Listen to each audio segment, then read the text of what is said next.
अस्सलाम वालेकुम फ्रेंड्स। उम्मीद करता हूँ कि आप सब लोग खैरियत से होंगे।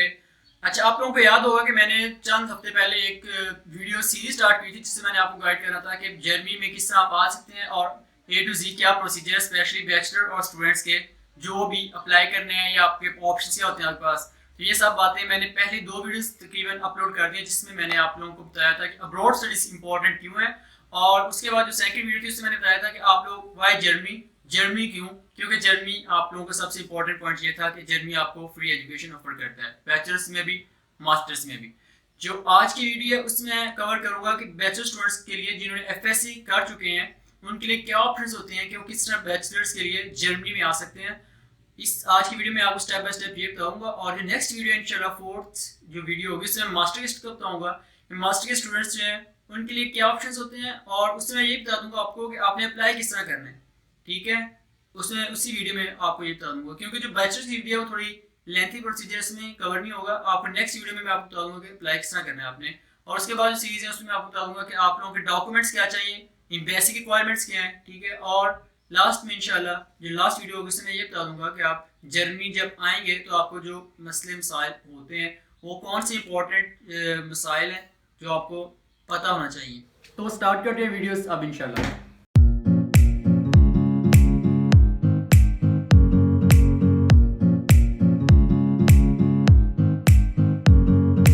सो हो students can apply for bachelors in Germany. अच्छा, यहाँ जो है ना एक फ़र्क है जर्मन कॉलेज एजुकेशन और पाकिस्तान कॉलेज एजुकेशन सिस्टम में, क्योंकि जर्मन का जो कॉलेज है वो 3 इयर्स का कॉलेज है और जो पाकिस्तान का कॉलेज है वो 2 इयर्स का कॉलेज है, लाइक हमारी एफएससी, आईसीएस, आईकॉम। तो ये एक 1 ईयर का गैप आ रहा है। तो जर्मनी समझता है कि जो 1 ईयर का गैप है इसको कवर किए बगैर हम स्टूडेंट्स को डायरेक्ट बैचलर में एडमिशन नहीं दे सकते। तो 1 ईयर गैप को ख़त्म करने इसका सोल्यूशन क्या है उन्होंने निकाला है, क्योंकि हम एफएससी बाद एलिजिबल नहीं है डायरेक्ट बैचलर्स करने के लिए जर्मनी में।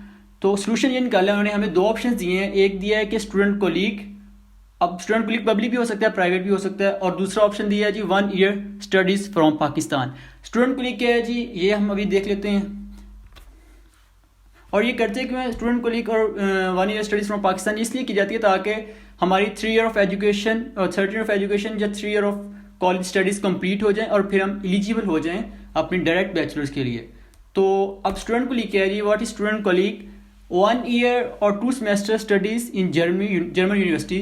ये ऐसा है कि स्टूडेंट कोलीग आप आ जाएंगे, जब जर्मनी आ जाएंगे तो ये आपको 2 सेमेस्टर की स्टडीज़ करवाएंगे और जर्मन यूनिवर्सिटी में होगी। ठीक है, ये मतलब जर्मनी में होगी आपकी, आप दो। उसके बाद क्या, it is also called preparatory course और फाउंडेशन कोर्स। इसको वो लोग प्रेपरेटरी कोर्स भी कहते हैं, फाउंडेशन कोर्स भी कहते हैं। प्रेपरेटरी इसलिए कहते हैं कि आप प्रिपेयर हो जाते हैं, आपकी बेसिस एक होती हैं, और मतलब आपने फर्स्ट ईयर सेकंड ईयर पढ़ा होता है, इसमें एक ये रिवाइज करवाते हैं और आपको थोड़ा प्रिपेयर करवाते हैं नेक्स्ट आपने बैचलर्स क्या करना है। तो ये एक फाउंडेशन कोर्स भी से आप समझ आ जाएगा कि बुनियादी ये फाउंडेशन कोर्स है। ठीक है जी, और ये है studies for this 1 year course only in German language.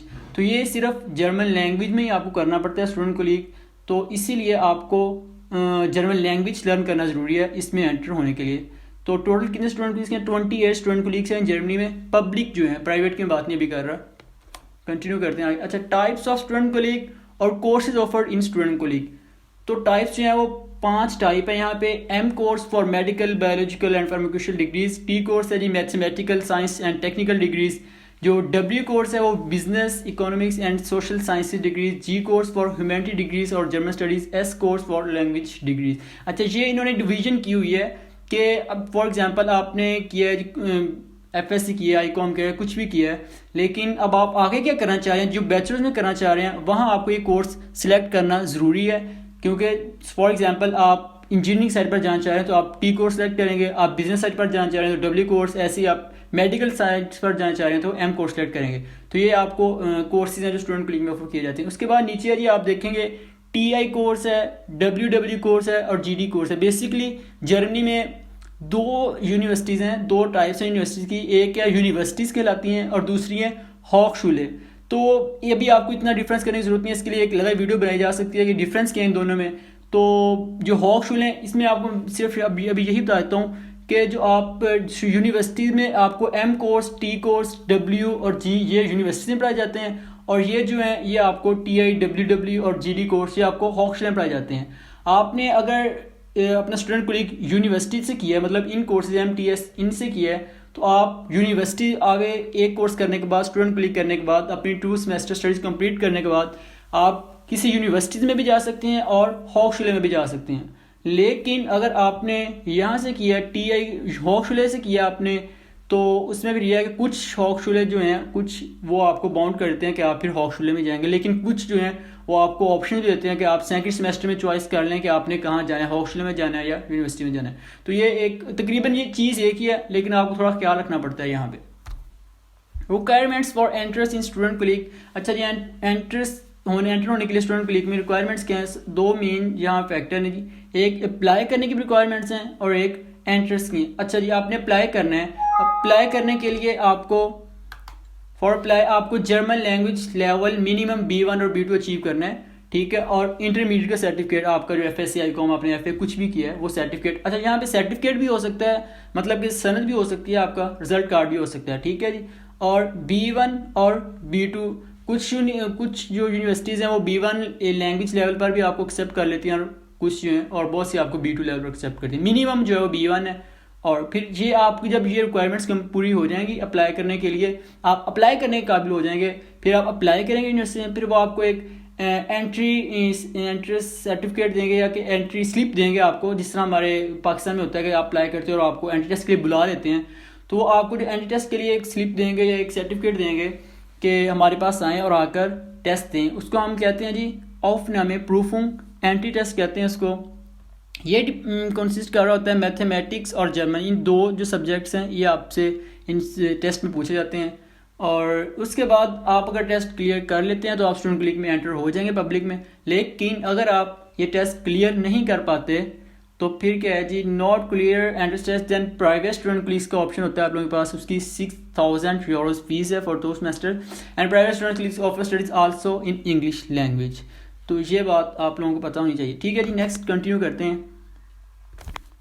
Studying 2 semester in student colleague at the end second semester first telling proofing final exam for both public and private student colleagues. यहाँ मैं आपको clear कर दूँ कि आपने चाहे public university से 2 semester studies किए हैं, चाहे आपने प्राइवेट से स्टूडेंट कोलीग से 2 सेमेस्टर किए हैं, तो आप लोगों को एक उसके एंड पर आप लोगों को एक और एग्ज़ाम देना है जिसको आप फाइनल एग्जाम्स कह लें, फर्स्ट टेलिंग प्रूफिंग कह लें।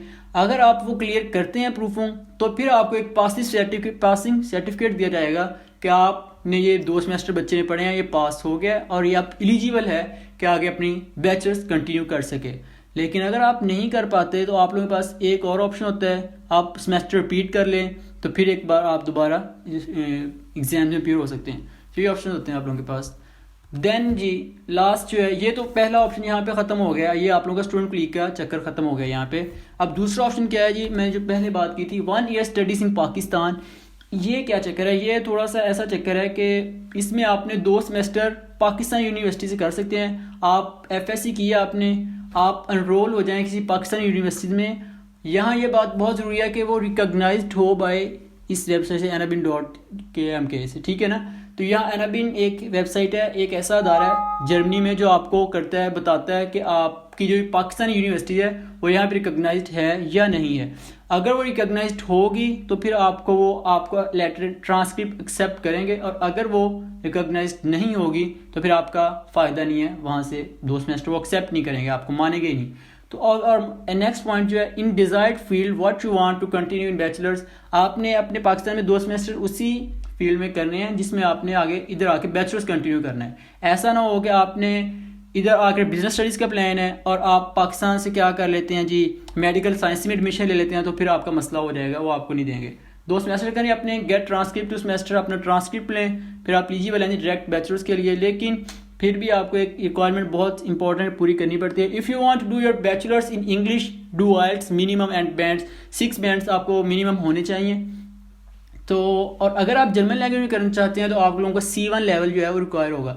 अब आप लोगों को ये मैं बता दूं कि हमने 2 सेमेस्टर तो कर लिए हैं, लेकिन उसके बाद आप इंग्लिश, अब आपके पास ऑप्शन है, आप इंग्लिश में आ रहे हैं या जर्मन में बैचलर्स करना चाह रहे हैं। तो आप लोग अगर इंग्लिश में करना चाह रहे हैं तो IELTS देना ज़रूरी है आप लोगों के लिए। अगर जर्मन में करना चाह रहे हैं बैचलर्स तो C1 लैंग्वेज लेवल उसका सर्टिफिकेट ज़रूरी है, पासिंग सर्टिफिकेट।